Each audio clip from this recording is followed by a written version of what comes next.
Hello everyone, Earl Henderson, Primordial Defense. Thank you for watching.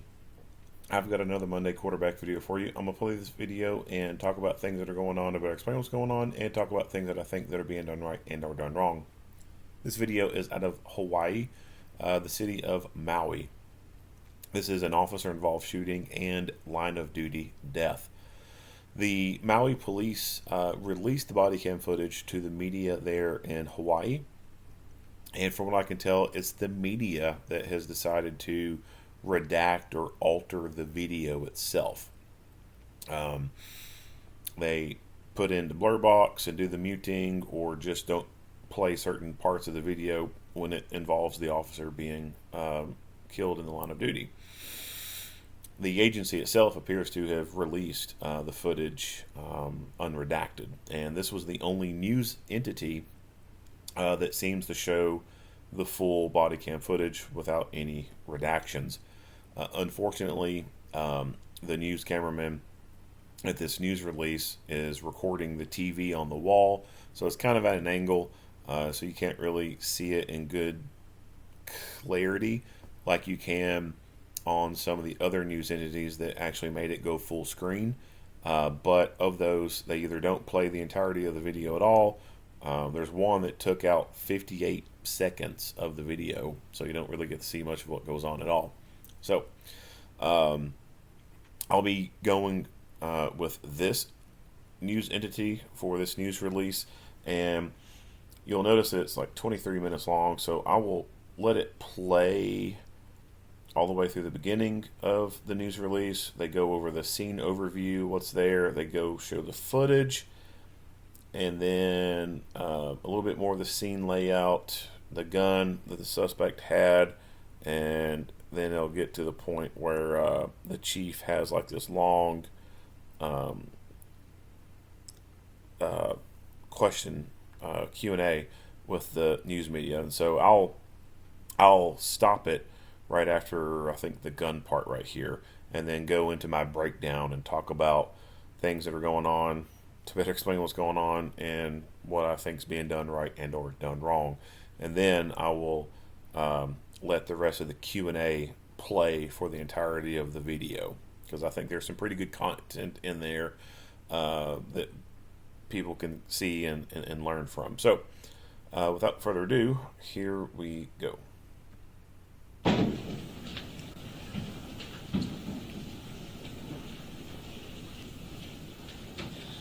Good afternoon, everyone. On behalf of the Maui Police Department, we're providing details regarding the officer-involved shooting that occurred on August 15, 2025. Joining us today are Chief John Pelletier, Assistant Chief Keola Tom of our Uniform Services Bureau, Captain Nelson Hamilton of our Criminal Investigation Division, and Detective Jeffrey Calabuso of the Criminal Investigation Division. At this time, I will now turn it over to Assistant Chief Tom. Hey, good afternoon, everyone. I'll be going over the initial call that Wailuku patrol officers responded to. So on August 15, 2025, at approximately 2018 hours, Wailuku patrol officers in the upcountry area were assigned to an emergency response to the old Paia mill on Baldwin Avenue. The caller, who was a caretaker of the property, stated that a male shot 2 rounds towards him. He said that he didn't know the male, and the male was trespassing on private property. He also stated that after shining a flashlight towards him, the male just started shooting. Officers arrived on scene and initially met with the caretaker's girlfriend, who was on the phone with him. He said that he was in a field nearby where he last saw the male that shot at him. So a total of 6 officers eventually arrived on scene and started to make checks in the area where the suspect was last seen by the caretaker. So at this time, I'll turn it over to Detective Calabuso, who'll go over the direction that the male was in, and he'll also go over the body cam footage of one of the officers.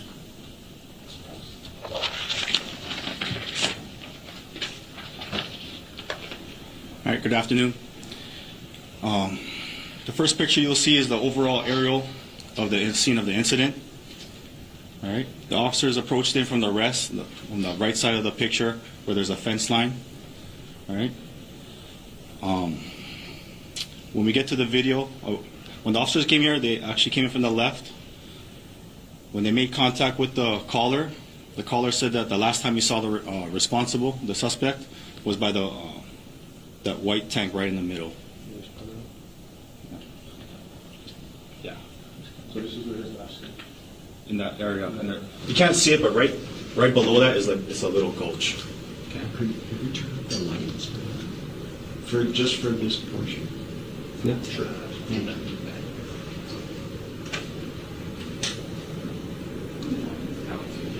Okay.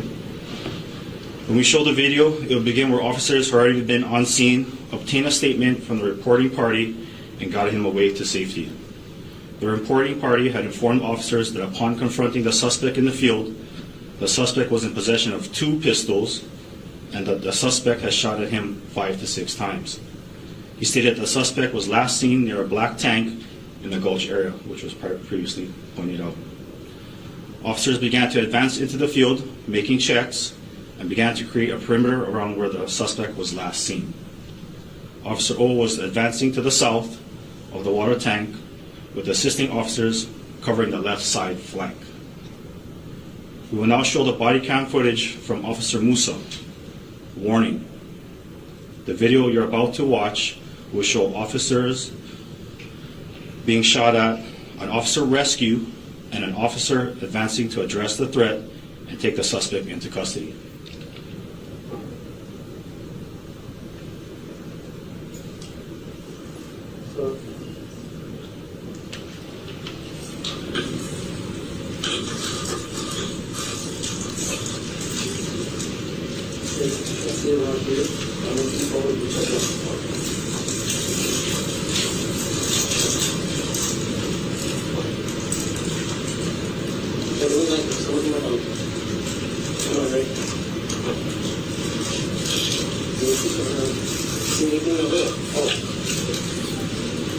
One more person comes up.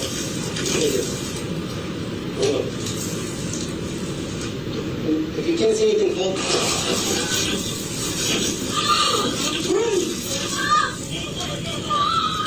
Get back! Get up! Get up!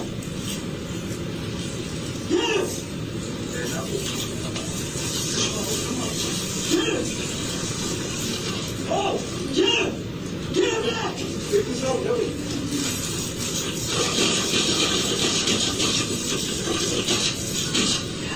Get down! Get down, please! Look at his fucking hand! Fuck you, look out! Look at his fucking hand! Other hand! Other hand! Don't fucking move! Don't fucking...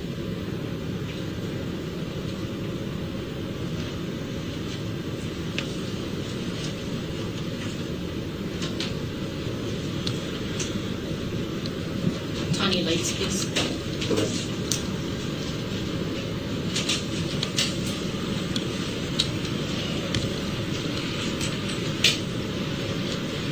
This next picture. So this is the concrete pillar that the suspect was hiding behind at the time of the shooting, that we believe.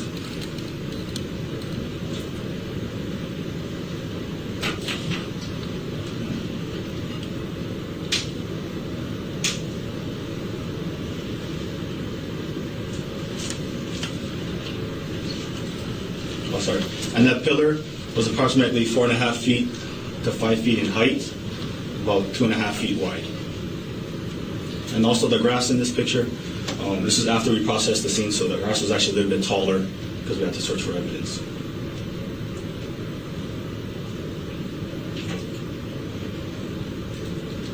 All right, this is the suspect's weapon. This is a polymer 80 Glock Ghost gun. It has an extended magazine, high capacity, and 9 rounds of live ammunition.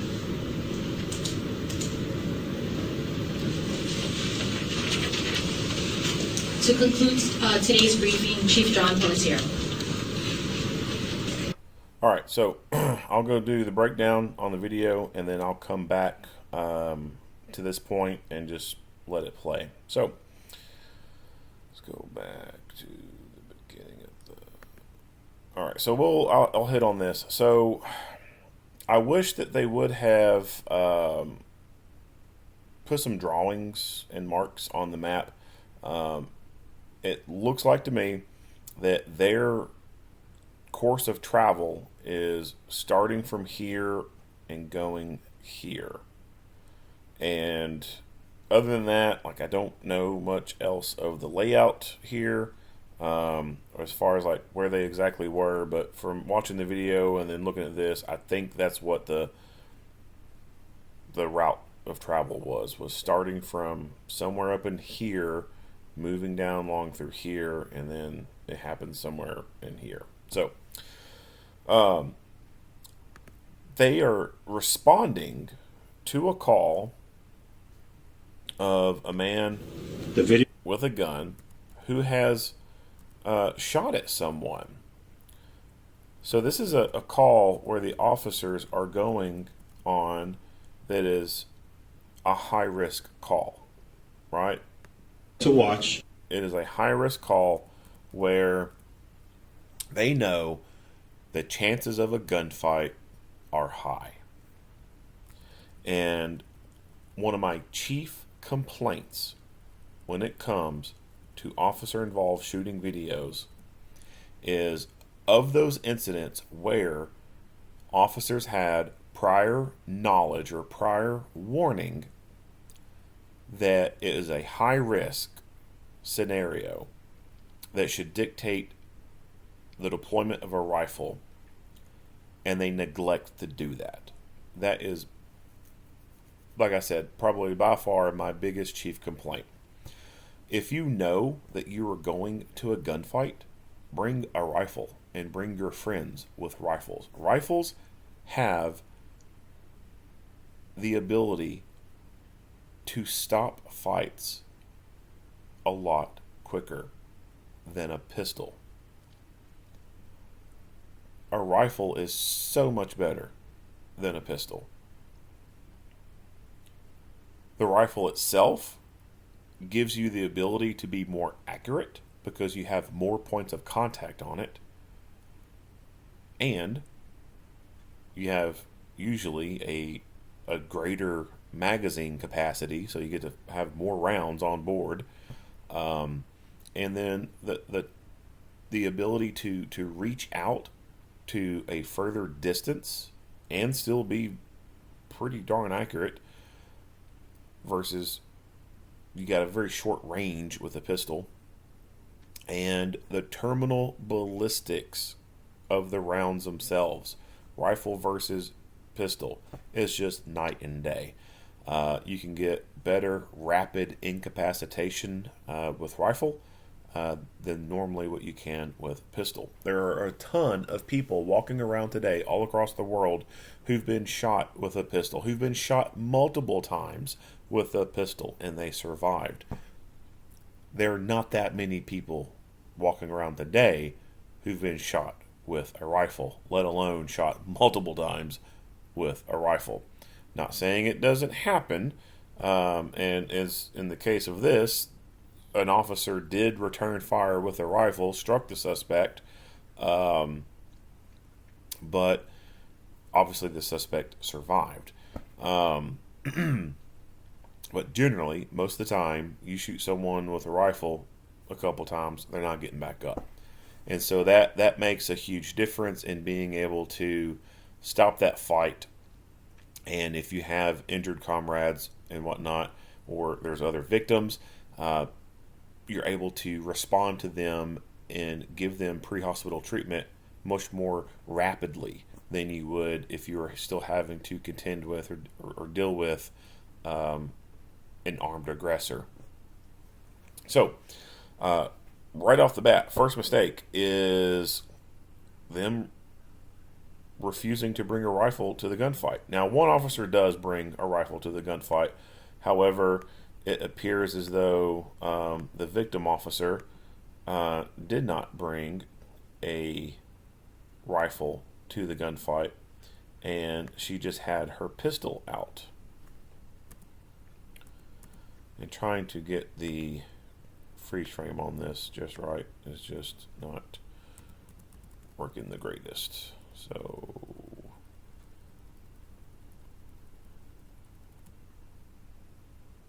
let me try to get a better image here.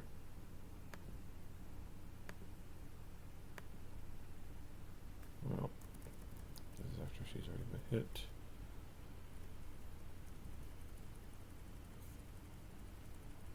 I apologize. Sometimes trying to find the correct spot in the video with a very long video itself makes it pretty difficult on the slide bar here when you're trying to find just that right moment, because with a longer video it just makes it skip a whole lot when you're trying to click on one thing. So that person right there does not appear to have a rifle. Looks like they just got a pistol and their flashlight.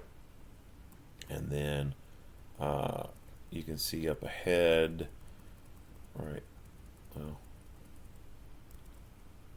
that's her going down. So obviously I've not gone the correct length here. But the point I'm trying to make is rifles are far superior to pistols, and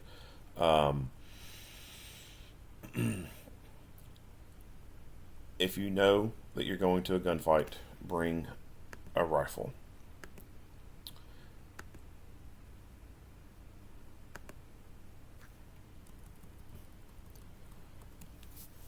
The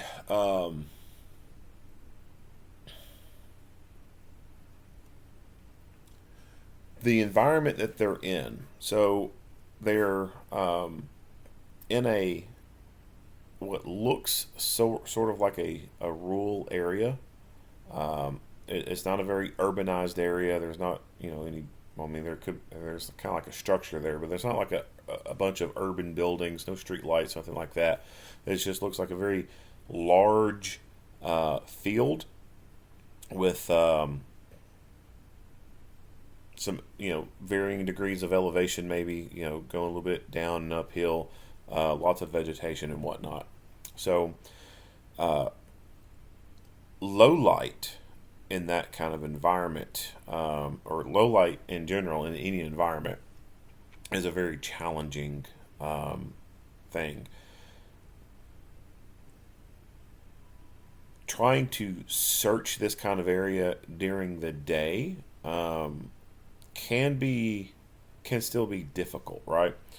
Trying to search any area for someone who's not one to be found and who is armed is difficult.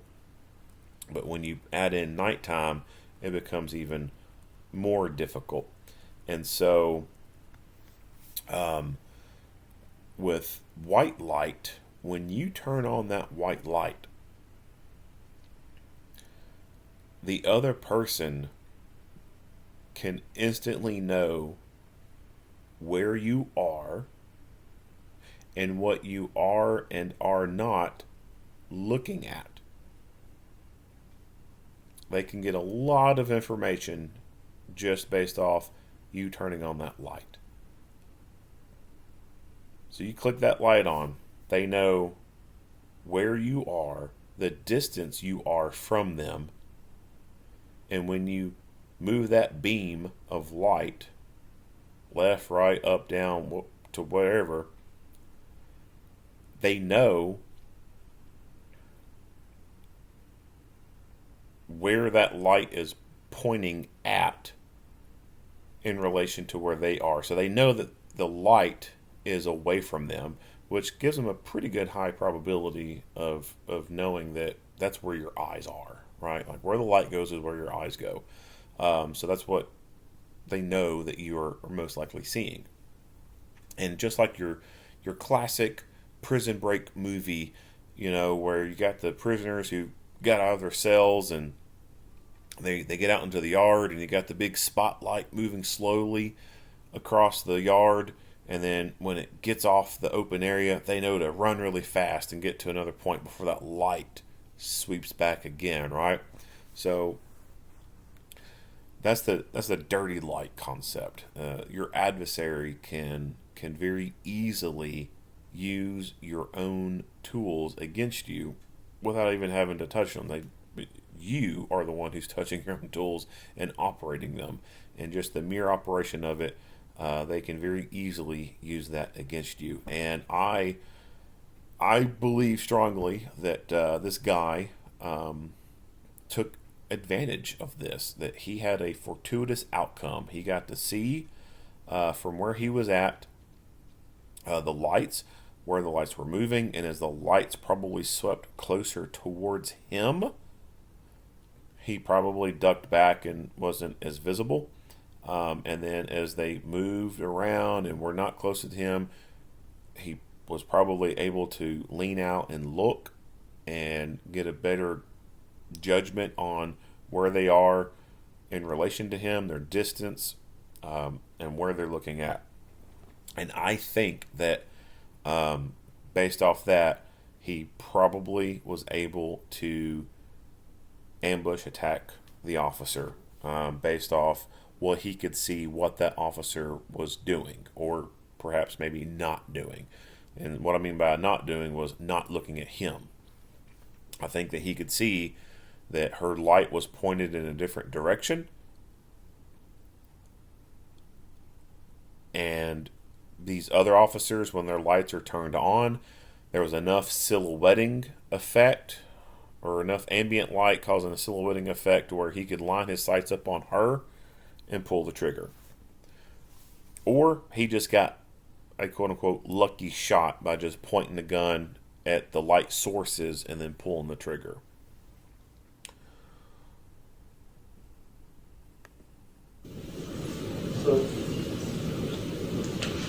So here she is, and she has a pistol only. She's right-handed, and her left hand has a light.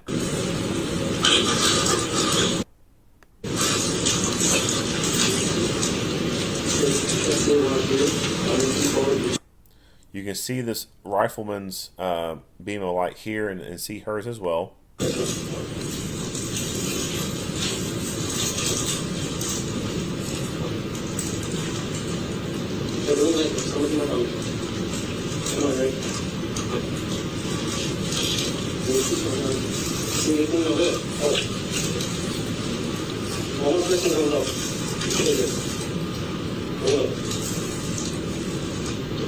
If you can't see anything,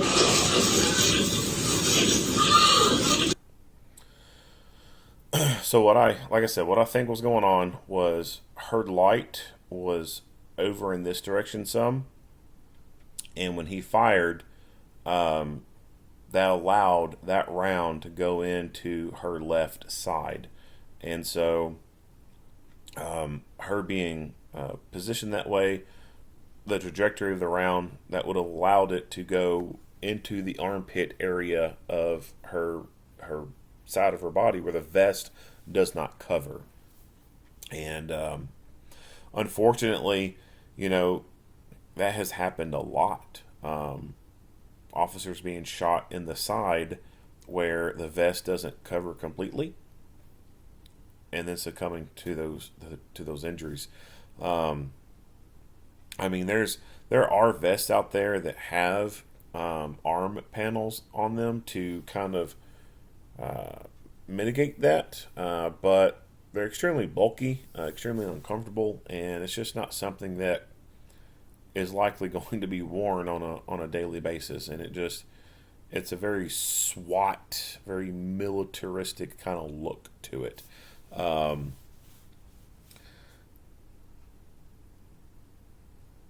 when you look at, the rate at which these things occur, they just don't occur at such a high enough rate that I think it's worth justifying buying that kind of equipment and then also forcing people to wear that kind of equipment for, general patrol kind of work. So, and even with those arm panels that kind of go over the arm itself and kind of somewhat mitigate that, as soon as your arms are going upward some, there's still going to be an area that is uncovered, that a round could come in from the side and go into someone. So, you're not going to be able to completely encapsulate a person with armor and still allow them to be agile, to be to be maneuverable in a fighting capacity. I mean, yeah, sure, you could deck someone out in a full set of armor where they are completely covered head to toe. They're not going to move very fast at all. It's going to look like one of those big bomb suits. They're not going to be able to get in and out of a car very easily. It's just going to make them combat ineffective. So there's a trade off of everything, right? And armor is one of those. And so, although this does occur at a certain frequency, what that frequency is, I don't know. It's happened enough times to where it's a known thing, but it's just not happening at such a high level of times, a high frequency amount of times that that anything needs to be changed about how business is done, so to speak. So, like I said, I think she was bladed, kind of turned a little bit, pointing light in that direction, and he was able to see where she was looking at, which meant that he knew that he was not looking at her, and was able to point gun out and shoot. If she had been turned a little bit more and the light was directed at him, and he decided to poke out, perhaps that she could have seen him, and even if he did decide to fire while she was pointed more towards him, hopefully that could have put her in a position where the vest itself would have been turned in a manner to where the round would have hit it. But then again, he still could have gotten a lucky shot and the round hit her in the face. So again, it goes back to that trade-off. We can deck people out in a full, head to toe set of armor, but they're going to be completely ineffective at doing anything. Low light, as I said, can be tricky. It can be dangerous. Your own light can be used against you. The lights of the others with you can be used against you. Like I would suspect that from his vantage point, with those other officers' lights turned on and her being more far forward, she was probably somewhat silhouetted. Like he could probably see her outline. And that could have made it easier for him to aim at her.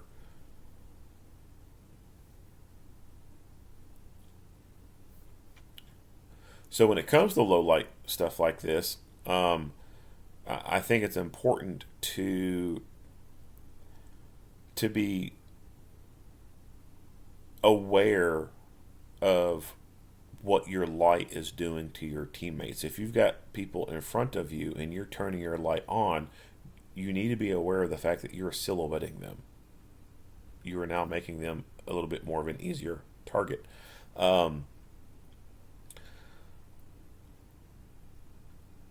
Better placement of teammates in a formation, to where you can control your light to how you can best maximize your battle space. So taking something like a diamond formation, or a wedge formation kind of thing, where your light is facing out in these directions and no one there is going to be silhouetted, where if you have like a line formation and one officer's at the very, very, very front, and you got a couple more behind them, and everyone's lights turned on, that one person at the very front of the spear, because these other people have their lights turned on and they're behind them and they're projecting forward, they're lighting that officer up, or that person at the front up, either directly with the light, or because the light bouncing off stuff, it's somewhat illuminating them, but silhouetting them, and making them an easier target. In environments like this, where it is a sort of rural kind of environment, very open space, the best tools for searching this kind of area don't even involve flashlights, or at least not visible flashlights. It involves night vision devices and lights that have infrared bulbs in them to where the human eye can't even see them. You have to have a night vision device to be able to see that beam of light, and or thermal imaging where you see the heat of things. So that can either be on body or on weapon, or it can be on a unmanned aerial vehicle. And we see a lot of agencies out there now with drones, and I think drones are a great asset to have if you can afford it. Unfortunately, those things are kind of expensive, but drones can give you so much advantage on being able to send it up, do a sweep of the area, and drastically reduce the risks to the people who have to go in and search that area. Because when you send people in to search an area like this, there's just so many places a person can hide, and you'd be so close to them before you ever notice them. I mean, if you've ever gone out and played flashlight tag or play hide and go seek in the dark as a kid, like you know exactly what I'm talking about. It is easy to disappear in the shadows and people be super close to you and not even know that you're there. And now when you add in good guys looking for bad guys who are armed, well, it's super dangerous. And so if you have the ability to fly a drone overhead with a thermal on it and see where the bad guy is, now you can avoid the good guys being shot by just merely walking near the person and not knowing that they were there. You can reduce injuries to officers who could trip and fall just moving through the area that's dark and they can't see very well. And you reduce the amount of officers that's needed to go deal with this, instead of having to set officers up in this containment area and having them positioned like this, and having officers go into this area here and then this area here, and then having to carefully segment the searches because you don't want search team A and B within a certain positioning because their barrels could be facing towards each other and it'd be a friendly fire kind of incident. You reduce a lot of risks, and you reduce the amount of time that it takes to find that person with a thermal device. It can be pretty instant when you are able to detect a person with a thermal. So I remember several years ago, I wrote a Homeland Security grant for my agency, and it was for a Taxite SE35, a Bullard Taxite SE35. It was a thermal camera. The housing of it looked like a firefighter thermal camera, but it was a law enforcement military model, and so it had a better internals in it, and it was designed to zoom in and see at a further distance than a firefighter camera was, because a firefighter camera was like the only thing you care about for firefighting cameras is indoors, right? Like you're not fighting a house fire that's as big as a freaking forest, right? So you can't see very far detailed with those firefighter cameras. And the law enforcement model one, you could see several hundred yards with some pretty good resolution on it. And so wrote the grant, got awarded the camera and some free training that came with it, and we had a training exercise, and it was right after we got the camera itself delivered to us that we had this training exercise that was coming up, and there's going to be a person out in the field that we were searching for, and I said, I don't want to know where they're at. I want to use the camera like we would in a real search. And so Barlow got a head start, went out into the area that would be getting searched, and the place where we was at was it was some old amusement park kind of place, like a, what's the word I'm looking for? Like a village kind of thing. So it was out in the field, and it was a rolling field too. So it wasn't flat. You know, there was some elevation there, but there was a paved road that would go through this village. Well, none of the buildings were there anymore, but some of the foundations were still there. And so you had this little road that kind of weaved through, and you saw all these little random concrete foundations or whatever here and there.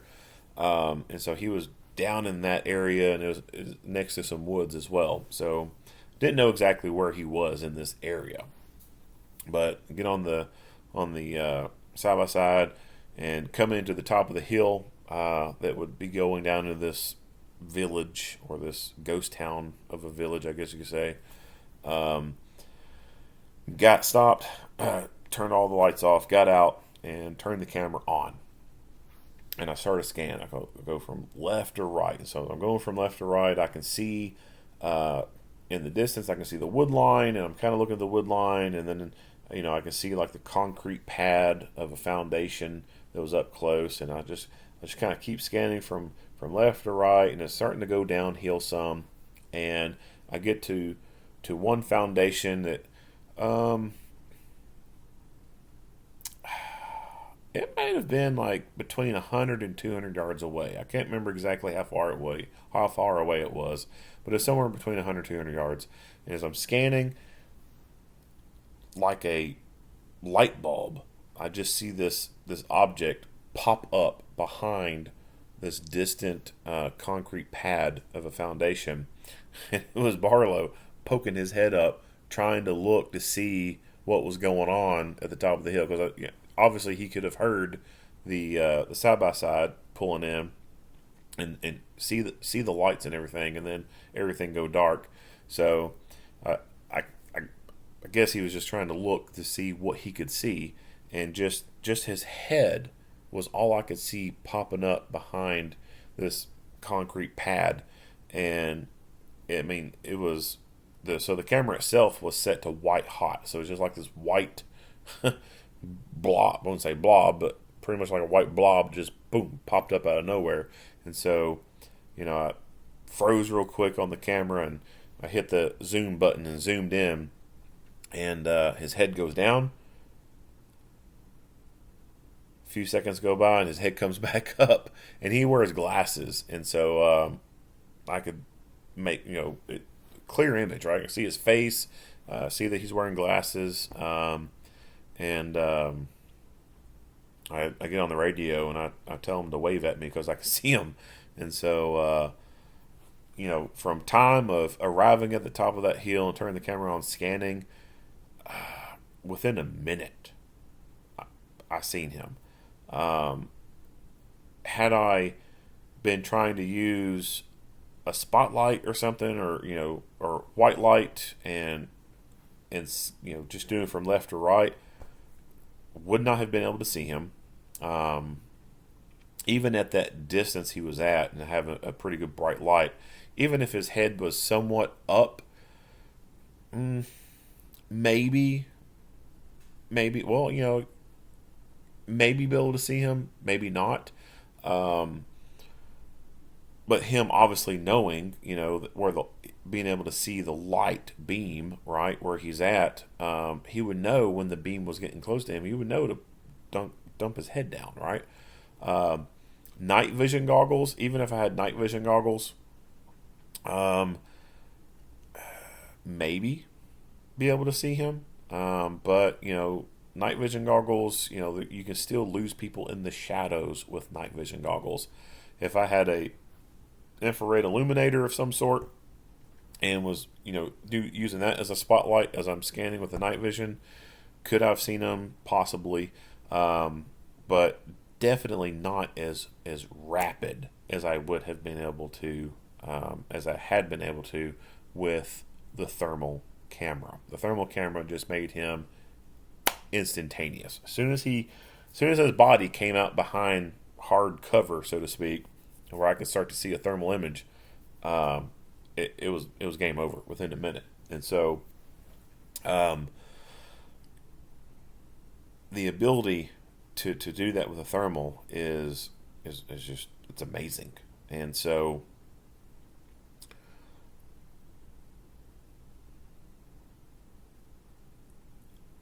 having the ability to put that on something that can fly around and then look down.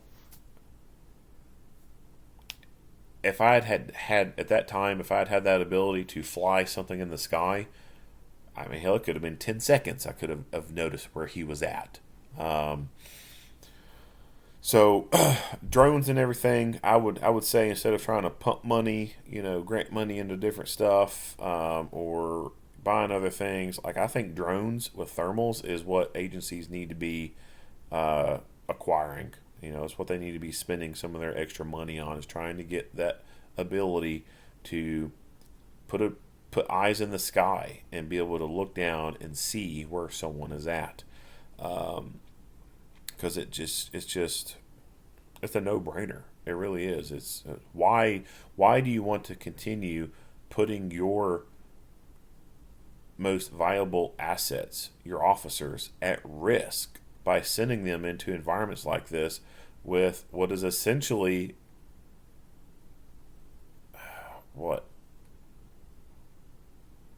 1910s, 1920s technology and tactics, right? Like, I mean, yeah, it's no brainer. Now,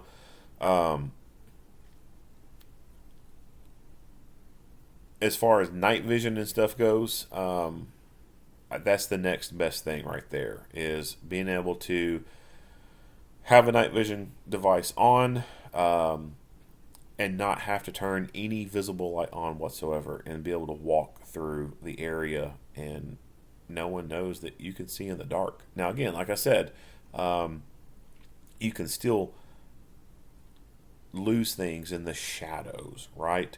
And so you have to have an infrared light to illuminate those shadows, or illuminate that area those shadows are, to be able to see into those darkened areas. So if they had all had helmets with night vision goggles on them, or binoculars, they could have had their lights turned off, or their visible lights turned off, walk through there, scanning with the night vision goggles, and if they've got rifles, they should have IR lasers and illuminators on them, and they would be able to take that IR illuminator and just scan with it turned on, like a flashlight. And then when they see him, they can still choose to keep their white lights off, illuminate him with the IR lasers, and he's going to have no idea whatsoever that they've got weapons aimed at him and laser beams on him. He'd have no clue. None whatsoever. And being able to have that advantage is game changing. But unfortunately, that stuff is not cheap. It costs a lot of money. Even for your lower end, no frills, just, economy class, night vision PVS 14 monocular, you're still looking at a couple $1,000s for a low end kit there. And then for an illuminator on the rifle, again, like a couple $1,000s for a good one, right? I mean, you can get a real cheap one like Holosun or whatever for several $100s, but the night vision, the illuminator, that's just, one person right there. That's a pretty high price tag. And then to equip multiple other people with it, that becomes very expensive very quickly. So it's obviously a no-brainer why agencies aren't able to equip everyone with all this stuff. But I would argue that the money's there, right? There's things that you can move money around on the budget to be able to do certain things, for like agencies that have a chief that never leaves the office, never goes on calls, but still receives hazardous duty pay and stuff. Why? Why does this chief need hazardous duty pay when he never leaves the office, never goes on calls? Why does he need a take-home vehicle? When's the last time that a chief of police of an agency like that has ever responded to a call at 3, 4 o'clock in the morning? When you say, oh, it's for, for them having take-home cruisers, it's for emergency purposes only. Okay, well, what about the dispatchers who have to come in in emergencies? They don't have no freaking take-home cars. They got their personal cars. So, when it comes to like the chief and high-level officers, do they really need take-home cars? No, they don't. So that's an expense that could be saved to be able to put towards equipment for officers on the road and who do have to leave their house in an emergency at 3 o'clock in the morning to go in and cover emergency staffing, whatever. I could go down a whole rant on that, but the equipment is there, and it's and although it's expensive, it's not as expensive as it was back in the day. The prices on them have come down some, but still not enough to where these things can be very mainstream, so to speak. They have gained a lot of popularity, and I think eventually they will become a more mainstream kind of thing, and that can help reduce the cost, but it's still a cost prohibitive kind of thing. But it gives you a superpower to be able to see in the dark. Right? That's that's a game changer right there. That's there's a reason why our military is as good as it is, and why we have such an advantage over our adversaries. Because we own the night. Like we do. We truly own the night. We can see in the dark when others can't. So I would implore you to get night vision. Get night vision. If you have just white light only, you have a rifle that is only capable of making long distance shots maybe 8 to 12 hours out of the day. And then for the other time frame is nighttime, and you cannot make long distance shots with it. You can only make very short distance shots. The length of how far your white light can reach that you can adequately identify a target, which is not that far at all, within 100 yards or less. So with night vision or thermal, you get a true 24-hour rifle that you can use any time of day. Doesn't matter. You're still going to be able to make between a 200, 300, 400 yard shot. Almost comparable to how you could during the day. With white light, yeah, you can still shoot at night, but your distance is severely impacted. And it gives you away. Like, as soon as you turn that white light on, everyone knows where you're at. Everyone knows exactly where you are. So, save money. Instead of buying, fast food for the whole week for, breakfast or lunch or whatever, make your own stuff at home. Like, pinch some pennies and get the necessary life-saving equipment that you need, that your family needs. All right, so talked about low light and talked about night vision stuff. React to contact here. So she goes down, and let's play this segment one more time. If you can't see anything, hold.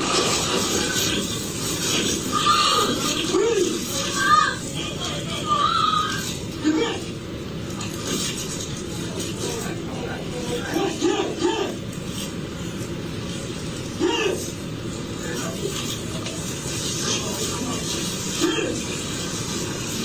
Oh, get him! Get him back! Get this out, hurry!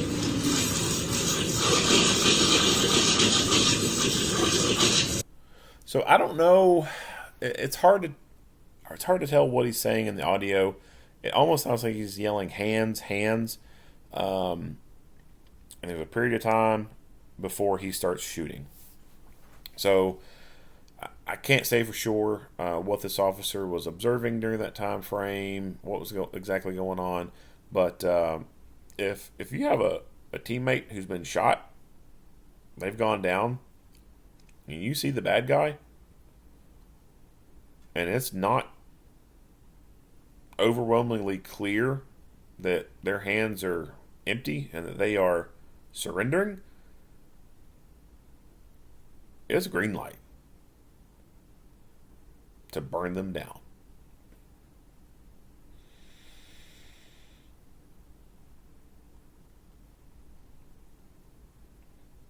You got a 30-round mag on that rifle. That mag should be empty. In this kind of scenario right here, you're in a somewhat rural environment. There's obviously, no building behind, right? There's nothing in the backdrop that would say, hey, you got to be super, super, super careful how you shoot. I mean, you should always be careful in your shooting, but I mean, obviously in an urban environment where you got buildings and cars and stuff behind the target itself, you have to be pretty selective, right? You got to be more controlled because every round you send, you're responsible for. But in an environment like this where the backdrop is dirt, it's trees, fucking send it. Unload on that motherfucker, man. Like, just fucking give them hell.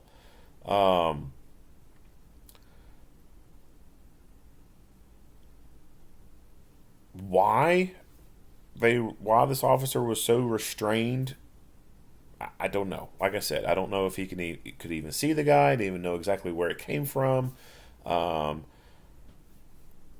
But I would have liked to have seen a more aggressive approach to react to contact on this, given the environment that they were in, the circumstances that you got an officer down. They were obviously making a bunch of loud noises, and it being pretty obvious they've been shot, and now they're not making any noises whatsoever. You are limiting the time for them to be able to receive good pre-hospital care. Now, I don't think that any amount of pre-hospital care that they would have given to her would have made a difference. I think that the round went into her heart, and there's nothing you can really do about that. But still, the longer that you are having to dick around and mess with an aggressor, that's less hands-on with an injured person. That's less ability to get them that pre-hospital care that they need. An ambulance crew is not going to be coming in there when the police have not even secured the scene yet, and the suspect is still out and about and has not been taken into custody. So if the EMS fire crew can't get in there, well, that's even further delaying the medical care for the injured person. So to save a life, you got to turn up the volume, especially in an environment like that. Like I said, that was green light. That was green light to fuck this motherfucker up. Just send it. Full send. Send all the bullets. suppress that threat and give her or them the most rapid pre-hospital treatment that can be given to them. But like I said, I don't think that anything that they did as far as care was going to make a difference for her. But that, you don't know that in the moment, right? Like, you don't have X-ray vision. You can't see exactly where the bullet has gone. But just knowing now afterwards that, I mean, she could have got shot in the middle of a hospital and she still would have died. Some people, they don't survive certain gun wounds, all right? Some people just don't walk away from certain things. But we don't know that in the moment. So would have liked to have seen a little bit more of a aggressive approach on react to contact on this. It's unfortunate that the suspect survived, and he's a suspect that has multiple arrests. He's got some felony convictions, and he's still out and about and able to get his hands on a gun. And so Hawaii is an island, or it's a chain of islands. And so literally just damn near everything has to be shipped to them, right? Like, I'll probably eat my words on this, but like, I don't think there's any gun manufacturing facilities in Hawaii. Glock doesn't have a plant down there, right? Like, none of these major manufacturers have a plant there in Hawaii. So all the guns that Hawaii has gotten, they have to be shipped in from the mainland, right? And so here we have a bad guy with felony convictions still able to get his hands on a gun. So this right here is just an obvious show that gun laws, they don't do anything to protect the innocent. They don't do anything to protect the law-abiding people. The only thing that a lot of these gun laws do is victimizes the good, law-abiding people. Now, there needs to be laws that are punitive, that punish a person when they do wrong things, like speeding, right? Like, speeding laws are reasonable to me. There's a law that says, in this area, with these road conditions, you should not be driving above this limit because it's dangerous. And if you're caught doing this, there's a consequence for it.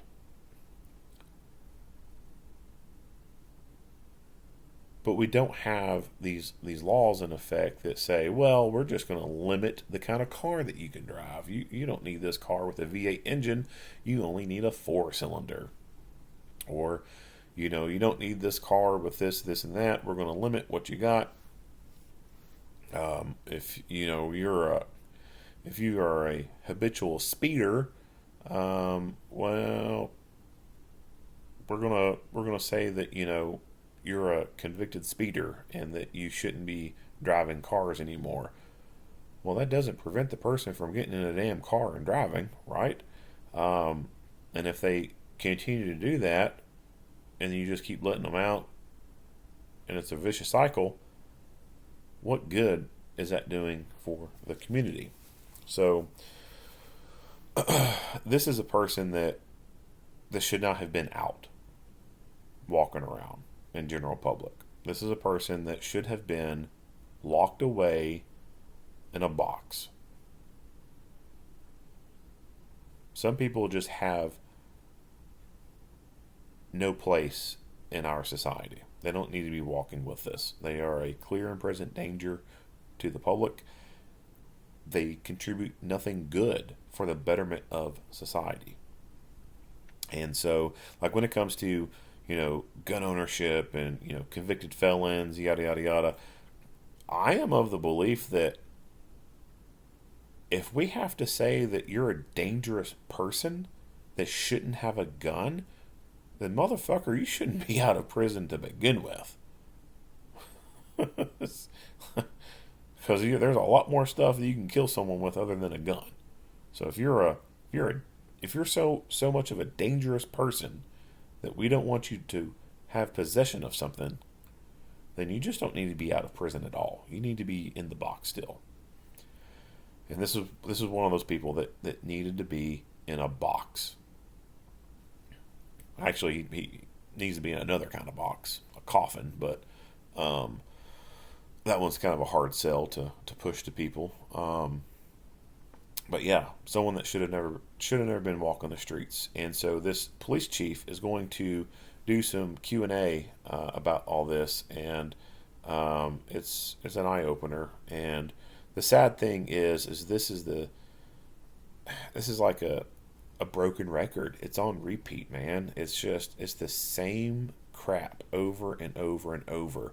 When you look at officer involved shootings and line of duty deaths all across the nation, there are so many of them where the perpetrator is someone who is either out on bond, on probation and parole, or had they been fully sentenced, fully charged for their previous crimes, they would have been in prison and never would have been out on the street at the time of this incident occurring.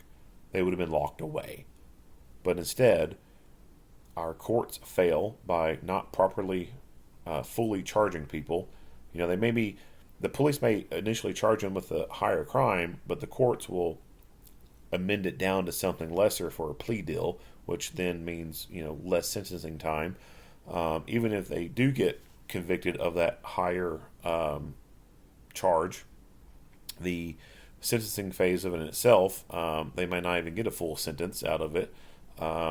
They may be eligible for parole after a certain amount of time. Just sitting in prison and not getting any major disciplinary reports, it allows them to accrue what's called good time, and that reduces sentencing. If they show up to a substance abuse program class in prison, that shaves off like 3 months of their time. And so, I mean, how hard is it to show up for a class in prison? Like, what the fuck else do you got to do? Right? And these are attendance-based classes only. It's not like they're having to maintain a certain GPA or anything. They just show up, and then they get their 3 months off. So, like I said, they're either out on bond, out on probation and parole, or if they had been properly charged and sentenced, they should have been in prison when the thing happened. And that is, I don't know what the percentages of they are, but like I said, when you look into a lot of these cases, a good majority of them fall into that kind of category. And this is a guy who has multiple convictions, and I think had he been fully charged and sentenced for his previous crimes, his ass would have been in prison, and he never would have been out here doing this and been in a position to shoot and kill this officer. So the breakdown for the incident is done, so I'll play the rest of this video and go from there. So thank you for watching. If you like what you hear and see, go ahead and give me a like and a share. If you haven't already, hit the subscribe button and stay tuned for more Monday quarterback videos.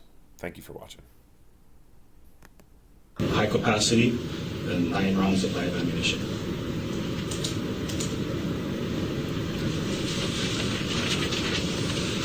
To conclude today's briefing, Chief John Hill is here.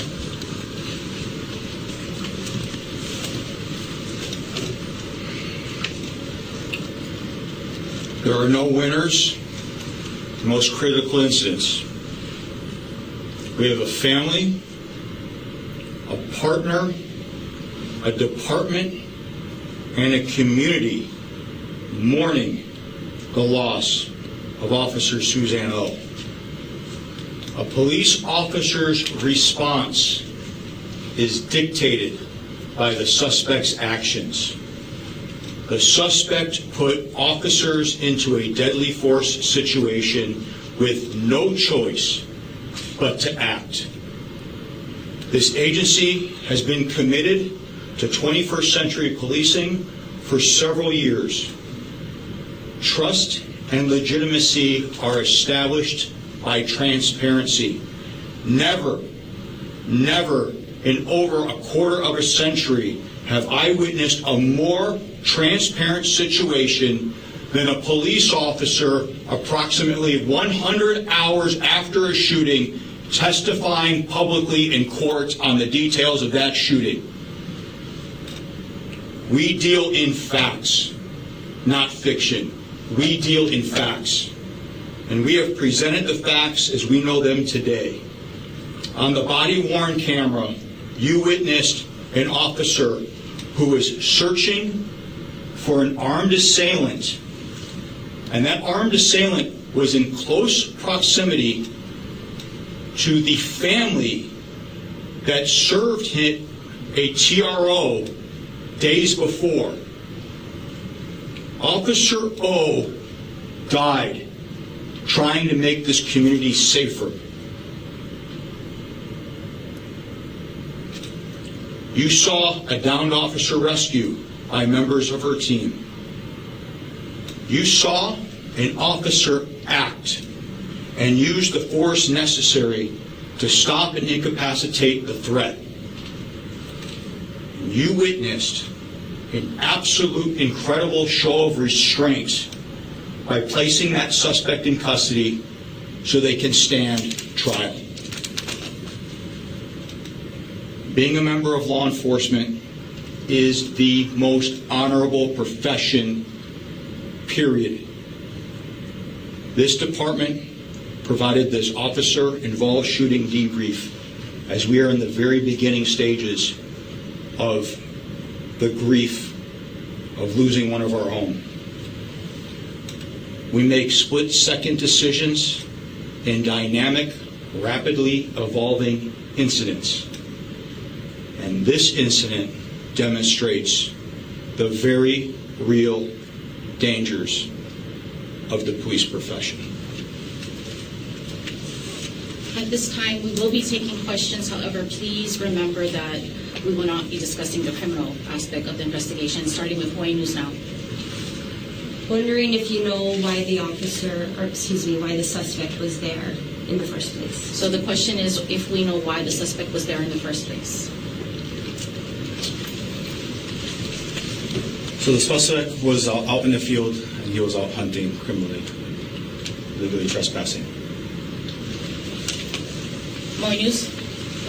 This has to be incredibly difficult for the department right now. Are resources being made available to officers within the department, counseling, to kind of help some of the grieving process? So the question is what resources are being offered to department members at this time? So, appreciate the question. 2 years ago, we faced the worst tragedy the state's ever seen. And then 2 years later, we're in this situation. And I say that because we made it a point to focus on officer wellness. And like I said a couple days ago, we've got two priorities. Justice for Officer Suzanne O, the health and well-being of our employees.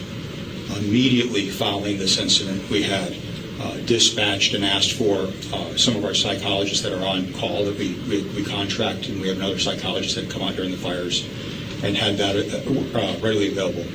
We have expanded our chaplain program. We now have 9 current full-time chaplains that are available for us as well. We had them. We have our peer support as well as all the different resources that are there. It's a legitimate question. It obviously comes from a really good place, but we've got to make sure that we're doing everything we can to make sure that our people, their wellness is first and foremost. We'll continue to do that, and we'll continue to monitor that process. But we know with the team that we've assembled that we're going to get them the things that they need, period. One follow-up question. I heard it mentioned earlier that there was a ghost gun. Does that mean that the serial number was defaced, or was this something that was maybe printed on a 3D printer? Is there any elaboration that you can give me on exactly what the ghost gun? Okay, so the follow-up question is if the firearm used in the incident was a ghost gun. As far as we can determine, it was a ghost gun. It was a polymer 80 ghost gun. It was one of those you can order online. A copy? I feel very, very sorry for all of the officers, family of Suzanne O. And wonder, is there a fund set up for helping out the family and contributing, or any else that we can do? So the question is if a memorials fund has been set up for Officer O at this time. Thank you very much for that. A couple things. One, there's two different ways that you can help. Currently, SHOPO has the ability to take monies in now, and that's there. The family's getting through friends and through the network that we have. They're getting a bank account set up so that can be done as well. Obviously, if you think about we're 6 days in. You've got a weekend, and you've got some different things, and so we've got a few priorities. And then, by the way, you had a preliminary trial squeezed in the middle of all this stuff. So you can imagine, with the bifurcation of the criminal process and then this investigative process for the officer-involved shooting, plus the arrangements for the memorial and the well-being of the employees, there's a lot of moving parts. There will be that account made available to the public as soon as we get it.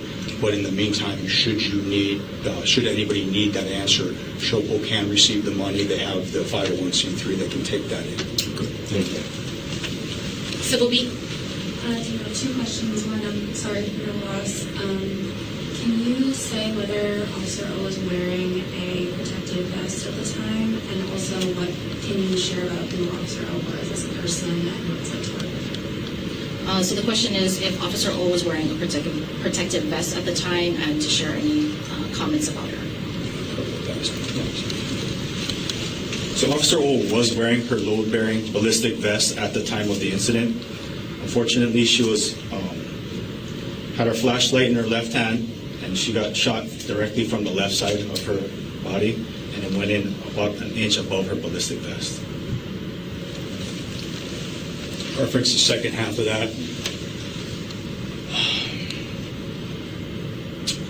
I think that no words that I'm going to give you in this press conference are going to even come close to doing justice by really answering that question. When I said before she was the finest of us, that is not an understatement. There is not a finer human being to ever wear the police uniform than that woman, period. Everybody that knew her loved her. It can't be stressed enough. If she moved homeless people from a location or had to do something, she would go with her own money and buy them food and give it to them. She served on the honor guard because she wanted to make sure she provided the reverence and respect for other fallen officers. She grabbed overtime calls when they were necessary in patrol. She jumped on and grabbed dispatch calls if those were necessary. She helped out wherever she could. I don't know anybody that ever said an unkind thing about her. She was an absolute rising star in this department and this community, and she served with honor and distinction. So to say how incredible she was, absolutely no words on this day, no words I think will ever be able to truly convey the type of quality of a human being she was. To say she was our finest, she absolutely was our finest officer. KTV4.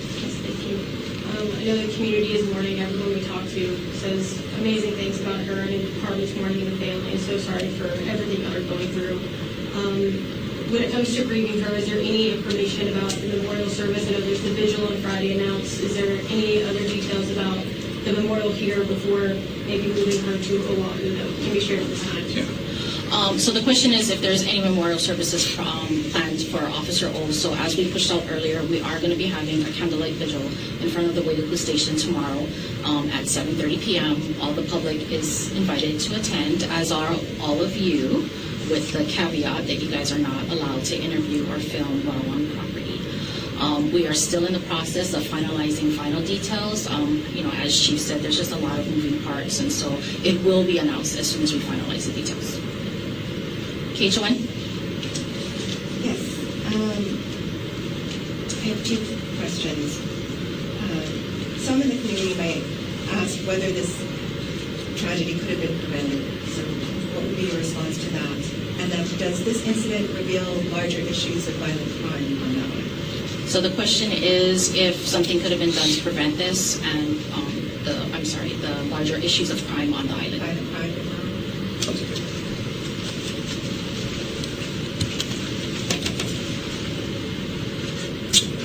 So there's no way I can sit here and tell you that there's nothing I could have done to prevent this.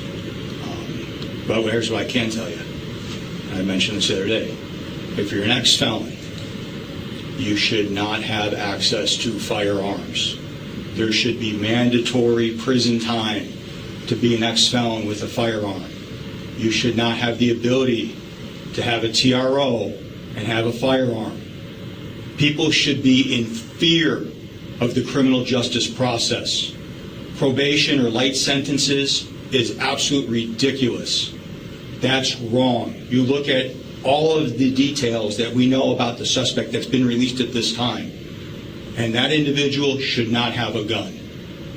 And so we will absolutely be looking at everything we can to make sure there's mandated sentences in law and that they are extremely severe enough, because it's real simple. If it's too painful of a penalty to have something, you're not going to do it. And so when we're not doing things, even after you've had a trial and a conviction and you're prohibited, the fact that you can acquire something, that's not okay. You know, I can sit here and I can tell you that violent crime's down 8%. But you know what? Don't feel like it right now, because we've got shrouds on our badges because we lost one of our own.